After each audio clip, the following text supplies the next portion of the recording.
오늘은 사랑은 율법의 완성이니라 라는 제목으로 말씀을 전하겠습니다.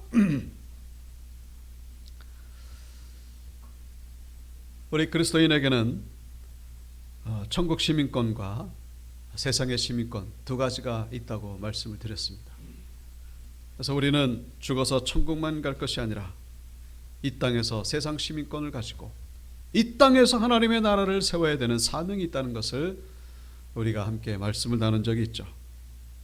그래서 우리는 열심히 이 땅에서도 소금과 빛의 모습으로, 특별히 지난 시간에는 국가에 대해서, 나라에 대해서 우리 신앙인들이 어떤 자세를 가지고 살아가야 될 것인지를 함께 말씀을 나눈 적이 있습니다. 특별히 바울은 세금 납부에 대해서 구체적으로 말하면서 우리 신앙인들은 적극적으로 부지런히, 참 쉽게 말해서 모범 시민이 되기를 위해서 힘써야 된다는 것을 말씀을 드린 적이 있습니다. 그것이 바로 하나님의 뜻이라는 것이죠. 모든 권세는 하나님으로부터 왔기 때문에 이해할 수 없는 그런 권세도 있습니다만 어찌됐건 간에 그건 이제 죄의 결과죠. 우리가 이해할 수 없을 뿐이지 하나님의 섭리 가운데 모든 것들은 운행되고 있습니다. 권세 앞에 복종하라는 것이죠. 오늘 본문은 피차 사랑의 빛 외에는 아무에게도 아무 빛도 지지 말라고 그렇게 말씀 시작하고 있습니다. 빛 얘기로 시작하고 있죠. 빛은 참 조심스러운 그런 주제죠. 빚을 질 수밖에 없고 또 빚을 줄 수도 있고, 근데 사랑의 빛 외에는, 그러니까 사랑의 빚은 져도 되지만 아무 빚은 지지 말라는 거예요. 다른 빚은 지지 말라는 것입니다. 그래서 빚이라고 하는 것은 뭐 개인적으로 지는 빚도 그런 의미도 있겠죠. 그런데 우리가 이 1차적인 의미는 우리 지난 시간에 국가에 우리가 봉사해야 되는 그 의무와 연결을 지어야 됩니다. 그러니까 납세의 의무, 우리가 국가에 행해야 되는 여러 가지 봉사가 있지 않습니까? 그것을 행하지 않으면 빚이 된다는 거예요. 그 빚을 지지 말라는 것이죠. 첫 번째 의미는 바로 그런 의미죠. 사랑의 빚 외에는 아무에게든지 아무 빚도 지지 말라. 국민의 4대 의무라고 해가지고 뭐 교육의 의무, 근로의 의무, 국방의 의무, 납세의 의무 그렇게 있지 않습니까? 근데 그 의무를 잘 감당하라는 거예요. 그걸 감당하지 않으면 빚이 된다는 것입니다. 그 빚지지 말라는 거예요. 우선 첫 번째 의미가. 그 다음에 개인적으로 빚지지 말라는 그런 의미도 있습니다. 그래서 우리는 이 국가의, 나라의 질서, 나라의 법 잘 지키는 그런 신앙인들이 될 것을 말씀하고 있죠. 여기 그 7절에 보시면은 조세 받을 자에게 조세를 바치고 관세를 받을 자에게 관세를 바치고, 이 조세와 관세, 그냥 세금 내라 그러면 되는데 구체적으로 아주 그냥 조세와 관세 구분하고 있습니다. 무슨 얘기입니까? 바울이 이 나라의 이 법과 질서에 대해서 우리 신앙인들은 아주 순응하면서 잘 지켜야 된다는 것을 강조하고 있는 의미가 있음을 우리가 이해하셔야 된다는 것이죠. 뭐 세금도 이렇게 뭐 검색해 보니까 얼마나 많은지 종류가. 대표적으로 이제 두 가지만 얘기를 한 것이죠. 국방의 의무도 마찬가지입니다. 전쟁하는 단체인데 과연 하나님의 뜻인가? 이단 그 여호와의 증인 같은 경우는 군대 징집을 거부하는 바람에 사회적인 무리를 지금도 일으키고 있죠. 군대 성경적으로 어떻게 바라봐야 될 것인가? 결론적으로 말씀드린다면 군대도 하나님의 주권 속에 있는 정상적인 단체라는 사실을 잊지 마시기 바랍니다. 세례 요한이 세례 베푸는 가운데에 로마 군인들이 와가지고 그 로마 군인들이 세례 요한에게 묻죠. 우리가 회개해야 될 것은 무엇입니까? 뭘 해야 됩니까?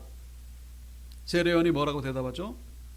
거짓말하지 말고 남의 것을 함부로 뺏거나 그런 착취하지 말아라. 그렇게 대답을 했습니다. 만약에 군대가 하나님의 뜻이 아니라면 당장에 거기서 나와라 아마 그랬겠죠. 그렇게 하지 않았다는 건 뭡니까? 군대도 마찬가지로 하나님의 섭리 가운데 운행되는 단체라는 사실. 모든 질서를 우리는 지키기를 힘써야 됩니다. 솔선수범해야 된다는 것이죠. 우리 신앙인들은 그렇게 살아야 된다는 것입니다. 그래서 빚지지 말라는 거예요. 근데 사랑의 빚은 줘도 된다라고 말씀하고 있죠. 빚자 사랑의 빚 외에는 아무에게든지 아무 빚도 지지 말라. 사랑의 빚. 사랑의 빚이 뭡니까? 우리 가운데 사랑의 빚을 지지 않은 사람은 없습니다. 모든 사람은 다 사랑의 빚을 지고 살죠. 질 수밖에 없어요. 첫 번째 사랑의 빚이 바로 부모의 사랑의 빚이죠. 뭐 극단적인 예를 제외한다면요, 부모의 사랑 없이 태어나고 자라난 사람은 없습니다. 부모의 사랑, 스승의 사랑, 그리고 우리 주변에 우리가 살아가는 모든 이 삶이라고 하는 것은 서로 이 사랑의 빚을 지고 빚을 주면서 살아가죠. 우리가 옷을 입습니다만 옷을 만든 사람이 있었으니까 옷을 입고, 교회 올 때 차를 타고 옵니다만 차를 만든 사람이 있으니까 차를 타고 온 것이고, 이 건물을 만든 사람이 있으니까 우리가 여기서 예배를 드리는 것이고, 문화예술도 마찬가지죠. 그런 분들을 통해서 기쁨을 얻고 즐거움을 얻고 그러면서 살아가는 것입니다. 모든 사람들은 다 주거니 받거니 하면서, 사랑을 주거니 받거니 하면서, 돈을 주고 뭐 다 지불했는데 이제 빚이 없는데 라고 생각할 수 있겠습니다만, 여러분, 돈으로 환산할 수 없는 사랑의 빚이 그대로 남아있다라고 생각하면서 살아가는 자들이 바로 우리 신앙인들인 것이고, 돈으로 갚았지만은, 돈으로 옷을 샀지만은, 그러나 그 상인에게 아직 사랑의 빚이 남아있다라고 생각하면서 살아가는 자들이 바로 신앙인들이다라는 것이죠. 그래서 이 사랑의 빚, 그리고 아무 빚, 여기서 아무 빚이라고 하는 것은 첫 번째 이 국가에 대한 빚이라고 말씀드렸죠. 사실 따지고 보면요, 사랑의 빚이나 국가의 빚이나 구분이 없습니다. 무슨 얘기냐? 우리 신앙인들은 모든 사람들에게 이 사랑의 빚을 진 그런 채무자의 마음을 가지고 살아가야 된다는 것을 기억하셔야 된다는 것이죠. 사랑의 빚진 자. 바울도 그런 고백을 했지 않습니까? 나는 유대인이나 헬라인에게나 모든 자에게 빚진 자라. 빚을 졌다는 거예요. 무슨 빚을 졌습니까? 물질적으로 빚을 진 것은 아닙니다만 사랑의 빚이 있다는 거예요.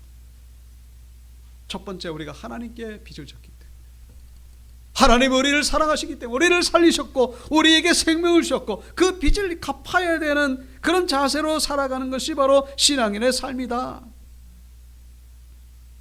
이 8절의 말씀은요, 사랑의 마음을 가지고 살아라, 그 얘기죠. 사랑의 빚진 것, 그 빚을 갚기 위해서. 기억하실 것은 이 세상의 빚은요, 빚을 지면 질수록 마음이 무겁고 너무너무 힘들어요. 빚을 갚기 전까지는 참 자유가 없죠. 그러나 사랑의 빚은 그렇지 않습니다. 사랑의 빚은 사랑의 마음을 가지면 가질수록 얼마나 그 자유로운지, 얼마나 평안한지, 얼마나 은혜가 넘치는지, 모든 사람에게 모든 일에 이 사랑에 빚진 그런 마음을 가지고 살아가는 사람보다 더 자유로운 영혼은 없다는 것입니다. 그게 바로 복받은 자의 모습인 것이죠. 모든 것을 보면요, 그냥 사랑하고 싶은 거예요.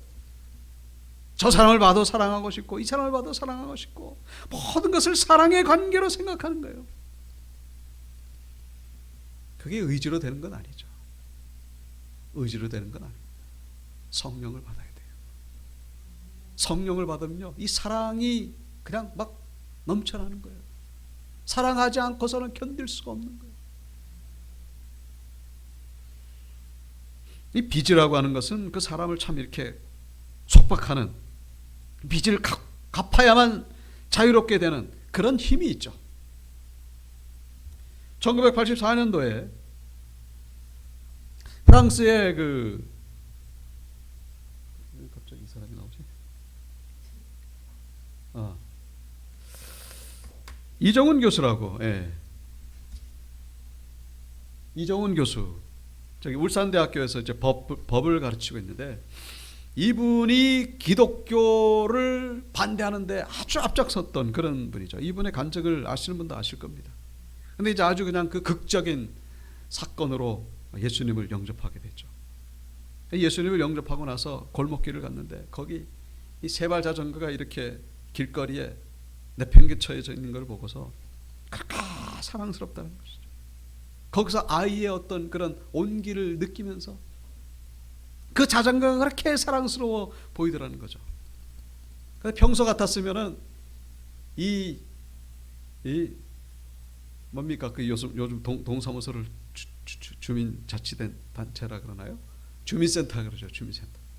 이 지역의 주민센터는 도대체 어떻게 행정을 어떻게 하길래 애들 노는 데도 못 만들었나? 저 집안의 애는 어떻게 교육을 받았길래 저렇게 자전거를 저렇게 내팽개치고 집에 들어갔나? 맨날 그렇게 비판하면서 살았는데 성령을 받고 나니까 그냥 그게 다 아름다워 보이는 거예요. 그렇게 사랑스러워 보이는 거예요. 여러분, 그런 인생이 바로 복받은 인생이라는 사실. 사랑에 빚진 자의 모습이 바로 그런 것이죠. 지금은 뭐 기독교 복음을 전하는 데 있어가지고 앞장서고 있죠. 빚이 가지는 위력은 대단합니다. 갚지 않으면은 정말로 갚아야만 살 수밖에 없는 그런 힘을 가지고 있죠. 그래서 1984년도에 그 프랑스 당시 미테랑 대통령이라고, 이 미테랑 대통령이 저 스위스 생피에르 마을, 여기는 과거 그림이고 오른쪽은 현재 사진입니다. 저 마을에 진 15억 원의 빚을 갚아가지고 세계적으로 화제가 된 적이 있었습니다. 개인적인 빚이 아니라 프랑스가 스위스에게 진, 스위스의 마을에 진 빚이죠.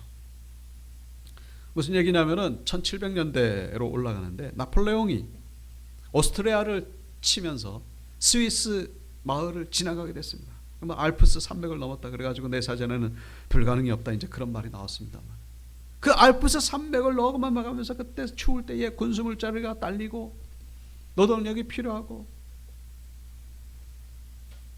그래가지고 저기 스위스 생피에르 마을에서 물자를 조달하게 됩니다.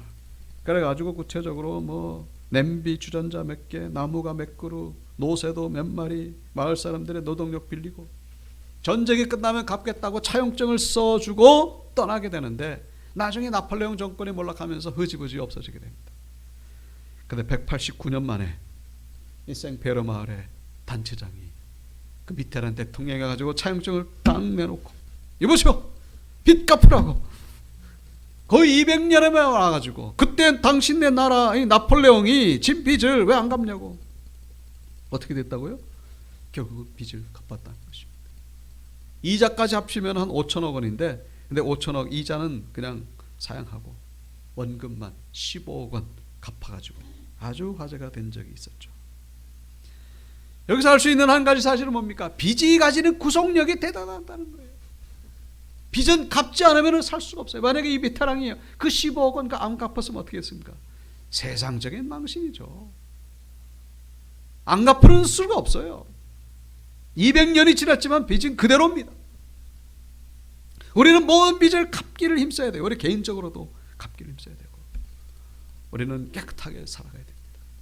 우리 신앙인들은 특별히 우리는 이 사랑에 빚진 자, 누구에게? 첫 번째 우리는 하나님께 빚을 졌기 때문에 우리는 저 지옥에 갈 수밖에 없는 존재들이었는데, 하나님의 그 사랑으로 말미암아 우리는 영원한 하나님의 천국 백성이 된 것에 대해서 은 1만 달란트 탕감받은 자로서 100데나리온을 빚진 자를 우리는 용서해야 되는 그런 사명이 있는 것이죠. 어떤 사람들은 뭐 그냥 빚을 무시하고 그렇게 살아갑니다마는, 그러나 모든 것들은요 하나님이 다 기억하십니다. 숨은 것이 장차 드러나지 않을 것이 없고 감춘 것이 장차 알려지고 나타나질 것이 않을 것이 없느니라. 하나님은요 모든 것을 다 시시비비 가려주십니다. 내가 억울한 것도 하나님이 갚아주시고 내가 잘못한 것도 하나님이 심판하신다라는 거예요. 이 세상에서는 묻혀갈 수 있지만은요 하나님의 심판대 앞에서 이것을 피할 수 있는 사람은 없습니다. 그러니까 그 전에 하나님 앞에 서기 전에 미리 어떤 관계를 회복해야 되는 사명이 우리에게 주어졌음을 잊지 마시기 바랍니다. 하나님께 심판받기 전에 미리 정리하면서 살아가야 됩니다. 그래서 우리는 이 빚진 자의 마음으로 빚을 갚기를 위해서 애쓰는 모습으로 살아가야 된다는 것이죠. 국가에 대든지 개인에게 den지.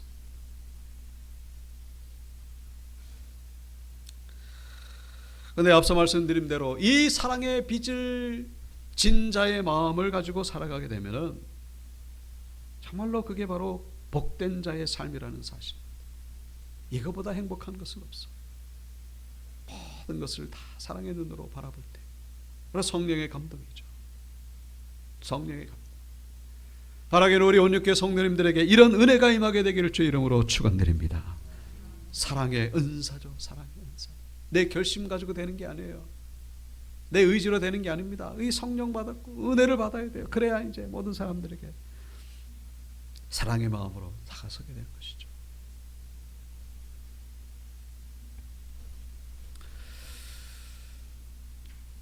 우리가 이 사람이 살아가는 공동체에는 반드시 법과 질서가 필요합니다. 법과 질서가 없으면요 어떻게 되죠? 혼란 그 자체죠. 법과 질서가 있어야만 질서가 생기죠. 없으면 혼란입니다. 그런데 왜 그럴까요? 근본적으로 가만히 생각해 보면요, 이 나라도 그렇고 어떤 뭐 조그만 모임에도 그렇고 질서가 있어야 되는데, 법이 있어야 되는데, 그게 있어야 되는 이유, 그거 당연한 거 아닌가? 오늘 말씀의 주제와 연결시켜 볼 때에 바로 사랑이 없기 때문에 그렇다는 사실. 사랑이 있으면요 법과 질서가 필요 없습니다. 에덴 동산에서는 법과 질서가 없어요. 근데 범죄한 이후에 법과 질서가 생겨나게 되죠. 율법이 생겨나게 되고, 나라마다 법이 생겨나게 되고, 법을 지키지 않으면 처벌을 받게 되고. 근데 사랑으로 충만하다면 그런 세상이 올까 참 의문이 됩니다만은, 주님 재림하시면 그런 날이 오죠. 사랑으로 충만하게 되면요 법과 질서는 필요 없게 됩니다. 가족 내에 법과 질서가 있나요? 뭐 있기는 있죠. 자녀들이 그 예절을 배우고 뭐 이런 것 때문에. 그러나 이 자녀가 성장해 가지고 부모님을 극진히 사랑하게 되면요, 그 부모님과 그 자녀 사이에는 법과 질서가 필요 없어요. 알아서 부모님을 위해주고 섬기는데 무슨 법과 질서가 필요합니까? 이래라 저래라 의무적으로 하는 게 없어요. 우리 부모가 자녀를 키울 때에 거기 무슨 법과 질서가 필요합니까? 본능이거든요. 본능이에요. 이 애가 어떻게 잘 자랄까? 어떻게 잘못될까? 노심초사하는 그 마음, 그 본능 누가 주셨다고요? 하나님이 주신 거예요. 우리가 가지는 게 아니에요. 그거 착각하지 마십시오. 하나님이 주셨기 때문에, 하나님이 그런 본능을 주셨기 때문에 이 인류가 계속 존재하는 겁니다. 자녀 키우는 게 얼마나 힘듭니까? 귀찮아가지고 아주 그냥 그 무지막지한 그런 부모들도 보면 아이들을 막 버리고 그러잖아요. 하나님이 마음을 주셨기 때문에 인류가 번성하는 겁니다. 제가 뭘 말씀드립니까? 이 사랑이라고 하는 것은 모든 질서의 근본이 된다라는 사실. 사랑은 질서라는 거죠. 오늘 8절에도 그런 말씀이 나오죠. 남을 사랑하는 자는 율법을 다 이루었느니라. 10절에도 사랑은 율법의 완성이니라. 여기서 우리가 한 가지 기억할 것은 율법에 해당되는 헬라어 단어가 노모스라는 단어인데, 이 노모스는요 율법의 의미를 뛰어넘는 그런 의미를 가지고 있습니다. 그러니까 율법이라고 하니까 구약 성경에 나오는 그런 율법만 생각하는데 그게 아니고 모든 법을 얘기를 하는 거예요. 모든 법.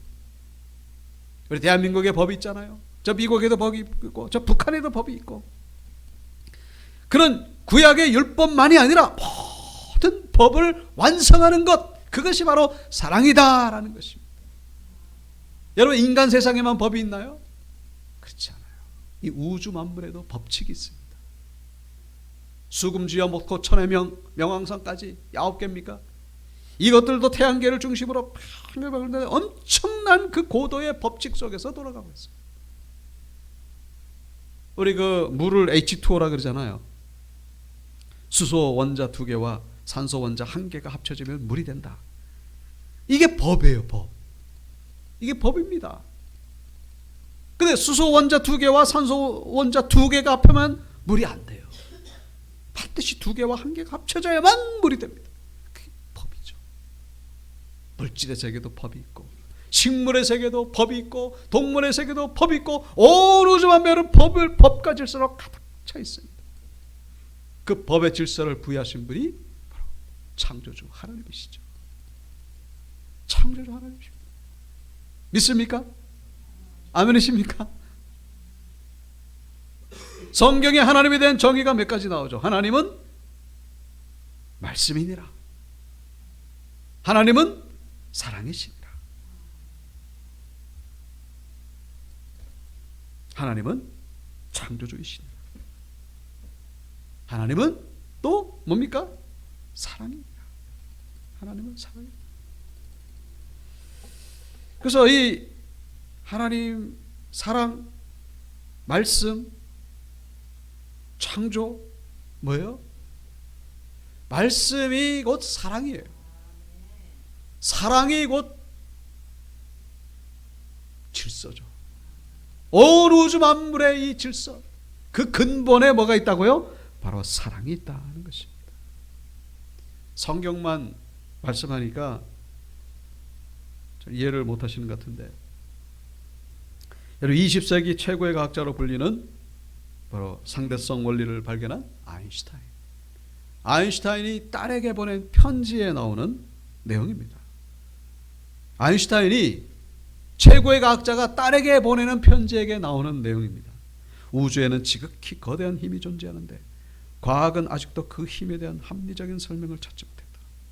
그 힘은 만물을 주재하고 우주 모든 현상의 배후에 존재하며 인류가 아직 확인하지 못한 것이다. 이 우주의 힘은 바로 사랑이란다. 인류가 사랑을 이해하게 하려고 내 유명한 공식인 E는 mc의 자성에서 간단한 치환을 했던 것이다. E는 mc의 자성, 이게 상대성 원리라 그러죠. 그래가지고 이게 원자폭탄 나오고 그럽니다만, 그래서 이 아인슈타인이 최고의 과학자로 불린 거죠. 이 세상에는 사랑으로 가득 차 있는데 그것을 사람들에게 이해하도록 하기 위해서 내가 만들어낸 공식이 바로 E는 mc의 자성이다, 그런 얘기입니다. 우리가 사랑의 빛 속도의 제곱을 곱하여 얻어진 힘이 이 세상을 충분히 치료할 수 있다고 인정한다면 우리는 다음과 같은 한 가지 결론에 도달할 것이다. 사랑은 우주에서 가장 거대한 힘이다. 사랑에는 한계가 없기 때문이다. 따라 우리가 어떻게 이 우주의 힘을 주고받는지 배우면 우리는 무소불능의 모든 것을 뛰어넘는 사랑에 대해 단언할 것이다. 사랑이 생명의 전부이기 때문이다. 여러분, 이 사랑이라고 하는 것이 얼마나 위대한 주제인지 다시 한번 생각해 보시기 바랍니다. 그냥 성경에 나오는 교회에서만 얘기되는 것이 사랑이 아니고 우주 만물의 근본이 되는 것이 바로 사랑이다라는 것이죠. 사랑의 질서 속에서 돌아가는 거예요. 이 돈이라고 하는 것도 금융 질서라는 거예요. 이 돈이 돌아가는 것도요, 그게 질서 속에서 돌아가는 겁니다. 그 질서의 근본이 뭐라고요? 사랑이라는 것입니다. 이 한 예로 미국이 그래도 이 세계의 어떤 패권을 지금 잡고 있잖아요. 만약에 소련이 잡았으면 어떻게 됐을까? 저 북한이 잡고 있으면 어떻게 됐을까? 여러분, 그런 일은 없습니다. 왜요? 이 모든 질서의 근본은 사랑이기 때문에. 그나마 미국이 가지고 있는 그 정신이 사랑에 가깝거든요. 무신론 생각하는, 무신론 주장하고 물질만을 얘기하는 그런 공산주의 사상. 저 북한이요, 결코 패권을 못 잡게 돼 있어요. 왜냐? 우주 만물을 운행하는 질서가 바로 사랑의 질서이기 때문에 그렇게 될 수밖에 없어요. 결코 북한이 그런 일도 없겠습니다만 세상은 그렇게 돌아가고 있다라는 사실이죠. 성경에서도 사랑하지 아니하는 자는 하나님을 알지 못하나니 이는 하나님은 사랑이심이라. 하나님은 사랑이십니다. 바라기로 온유께 성도님들, 이 사랑의 은혜를 받게 되기를 주 이름으로 축복합니다. 사랑을 받으면요, 그 질서가 우리 안에 들어오는 거예요. 질서가 우리 안에 들어옵니다. 모든 몸의 질서, 우리 삶의 질서. 하나님의 사랑이 바로 그런 능력이 있다라는 것이죠. 예수의 사랑이 바로 그런 능력이다. 예수의 사랑이 들어감으로 인해 가지고 회복되는 역사가 얼마나 많이 일어나고 있습니까? 사람이, 개인이 회복되고 그 사회가 회복되고 나라가 회복되고 그 사랑의 은사를 받기를 위해서 힘써야 됩니다.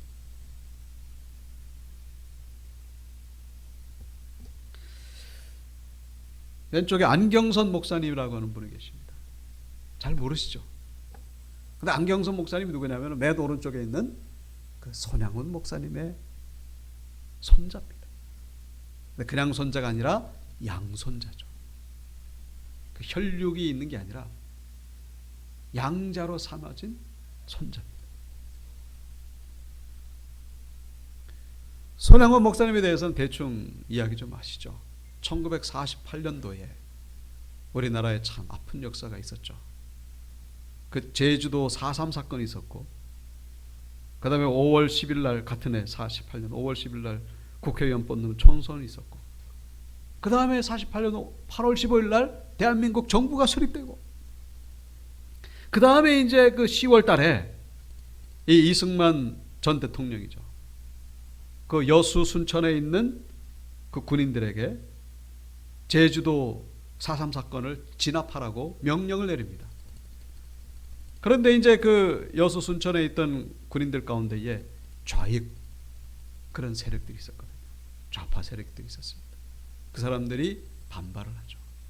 우리는 못하겠다. 그래가지고 거기서 이제 반란을 일으켜가지고 사건이 터지게 됩니다. 그래가지고 진압군과 반란군의 이런 그 교전 속에서 아주 엄청나게 많은 사람들이 희생당하는 그런 아픈 역사였죠. 그 와중에 희생당한 사람 가운데 한 사람이 바로 손양훈 목사님의 두 아들입니다. 동인과 동신군. 그러니까 동인군이 그 큰 형인데 그때 당시 기독교 회장을 맡고 있었어요. 근데 이 동인군과 같은 친구였죠. 같은 학교. 바로 저 안재선이가 이제 그때 당 잠깐 세력을 잡아가지고 그 기독교 회장을 지내고 있는 이 동인군을, 그리고 동신군도 함께, 동생은 중학생이고 수없이 구타를 하고 아주 총알도 얼마나 많이 쐈는지 그냥 그 자리에서 즉사하게 되죠. 하지만 이 반란군도 결국 얼마 있다가 이제 진압당하게 되고, 그래서 이 동신군을 죽였던 안재선도 체포되게 가지고 사형 집행장으로 끌려가게 되죠. 근데 그때 당시에 이 손양훈 목사님이 어디 계셨냐면은, 이 손양훈 목사님은 그 나환자들 1000명을 수용하고 있는 애양원의 원장님이었습니다. 나환자들의 뭐 고름도 뭐 입으로 빨았다 뭐 그런 얘기 들었지 않습니까? 근데 이 손양훈 목사님이 그때 당시 부흥회를 인도하고 있었어요. 자기 아들을 죽인 안재선이가 지금 사형 집행을 당한다는 그 얘기를 듣고서 이 손양훈 목사님이 그 유명한 결단을 합니다. 어떤 결단을 하죠? 재선이 죽이지 말고 내 양자로 삼겠다고. 그렇게 얘기를 전해라. 그 얘기를 누구한테 부탁하냐면은 손양훈 목사님의 딸 동희양에게. 그러니까 동인 동신의 누나죠. 그 누나, 친누나 이 동희에게, 자기 딸에게 너 가가지고 빨리 그 얘기를 해라. 다른 사람에게 얘기 안 하면요 안 들을 거니까. 그래서 결국 그 사형 집행 직전에 이 안재선이가 풀려나게 되고, 그야말로 구사일생으로, 그래서 손양훈 목사님의 양자로 살게 됩니다. 그것이 그 유명한 그 사랑의 원자탄의 그 핵심이 되는 사건이죠. 저도 두 아들이 지금 24살 됐습니다만은 저희 아이들을 그렇게 죽인 자를 양자로 삼을 수 있을까? 뭐 쉽지 않을 것 같아요. 그냥 죽인 것도 아니고 수없이 그냥 구타를 하고, 총으로 그냥 한두 발도 아니고 이렇게 쏴줘. 그 사람 만나면요, 완전 악마잖아요, 악마. 제 사랑하는 아이 그것도 둘을 그렇게 죽인 악마거든요, 악마. 인간적으로 보면. 근데 그 악마를 그냥 용서가 아니라 양자로 삼았다. 근데 그 안재선이 이분이 이 손양훈 목사님 양자로 살면서 뼈저리게 후회하고 뼈저리게 뉘우치게 됩니다. 내가 이런 분의 두 아들을 죽였구나. 그래서 결국 목사가 됩니다. 앉아서. 근데 목회를 합니다마는 그 주변의 시선이 너무 부담이 되는 나머지 결국 그만두게 되죠. 무슨 이렇게 종사를 하다가 결국 이 편도 이쪽에 암에 걸려가지고 58세 나이로 죽게 되는데, 친아들 바로 안경선이죠. 안경선에게 너는 나중에 목회를 해라, 그 유언을 남기고 안재선은 죽게 됩니다. 근데 안경선은요, 그때 당시 아버지 죽을 때 나이가 19살, 고3이었습니다. 근데 아버지가 그 유언을 남기기 전까지는 이 아버지와 저 손양원 목사님의 관계를 전혀 몰랐어요. 아버지가 그런 분이었다는 걸 전혀 몰랐어요. 그냥 손양원 목사님에 대해서는 알고 있었죠. 왜냐하면 교회를 다니고 있었으니까. 나도 저런 손양원 목사님 같은 분이 되고 싶다. 근데 나중에 아버지가 죽을 때 이야기를 들어보니 저 손양원 목사님의 두 아들을 죽인 분이 바로 자기 아버지라는 걸 알게 됩니다. 그 사실을 듣고서 이 충격에 빠집니다. 정체성의 혼란에 나는 도대체 누구지? 그리고 반공 그 사상을 이렇게 그거로 교육을 받았기 때문에 내 아버지가 그런 분이었다니, 그러면서 물론 아버지는 뭐 다 참여하고 회개를 했습니다. 많이 방황을 합니다. 안경선 목사님. 그러다가 나중에 폐병에 걸리게 되죠. 그래서 하나님 앞에 기도합니다. 차라리 나를 데려가 달라고. 그냥 죽고 싶다는 거죠. 그냥 죽고 싶은 거예요. 그래서 이제 그렇게 막 그 병에 걸려가지고 막 사경을 헤매다가 깨보니까 중환자실이에요. 알고 봤더니 폐 한쪽을 잘라내는 그런 대수술을 마친 직후였죠. 자기도 몰랐어요. 근데 그 폐 수술을 하는 가운데에 십자가에서 피를 흘리신 예수님을 만나게 됩니다. 극적으로 만나게 되죠. 그러면서 회심하게 되고, 그리고 목회의 길을 걸어가게 됩니다. 그래서 안경선 목사님 계셨죠. 지금은 뭐라고 계시냐? 바로 손사랑 브릿지. 그러니까 손양원 목사님의 이름을 땄죠. 손사랑 브릿지. 브릿지라는 건 다리라는 얘기죠. 그래서 그 NGO 단체입니다. 비영리 단체인데 나 환자들을 섬기고 돌보는 그런 단체. 저 아프리카 그 탄자니아 옆에 부룬디라고 하는 그런 공화국이 있습니다. 거기에 500명이나 되는 나 환자, 한센병자들을 지금 아주 그냥 열심으로 섬기면서 그리스도의 복음을 전하고 있다고 하는 있는 분이 바로 지금 안경선 목사님이 하시고 있는 일입니다. 영화로도 만들 수밖에 없는 그런 스토리죠. 일반 사람들이 볼 때는요, 이해가 안 돼요. 뭐 감동은 되겠죠. 뭐 저렇게 살아야 되나? 여러분, 근데 우리가 이 시간 생각해야 될 것은 바로 저것이 참된 이 사랑의 원리라는 사실, 우주 만물의 근본 질서가 되는 저것이 바로 정상이라는 사실. 저게 기적이고 저게 엄청난 일입니다만 저게 바로 정상이라는 사실입니다. 저게 왜 엄청난 일로 보입니까? 세상이 악으로 가득 차 있기 때문에, 세상으로 가득 차 있기 때문에 상대적으로 기적처럼 보이는 것이죠. 저렇게 살아가야 되는 것이 우리 신앙인의 삶이라는 사실입니다. 아가서 8장 6절 사랑은 죽음같이 강하고 라는 그중 구절이 있죠. 세상에 죽음보다 강한 것이 있겠습니까? 뭐 암병도 지금 뭐 극복해 나가고 있습니다만 죽음은 절대로 극복할 수 없어요. 힘이 어마어마하기 때문에. 그런데 그 죽음보다 더 강한 것이 바로 사랑이라는 사실. 하나님이시기 때문에 죽음을 이기시고 부활하셨잖아요. 그 사랑의 은사를 가지고 사랑의 사역을 해야 되는 사명이 바로 우리 신앙인들에게 주어진 것이죠. 오늘 말씀의 제목은 뭡니까? 사랑은 율법의 완성입니다. 율법이 그냥 율법이 아니라 모든 법의 완성이다. 모든 질서의 완성이라는 것이죠.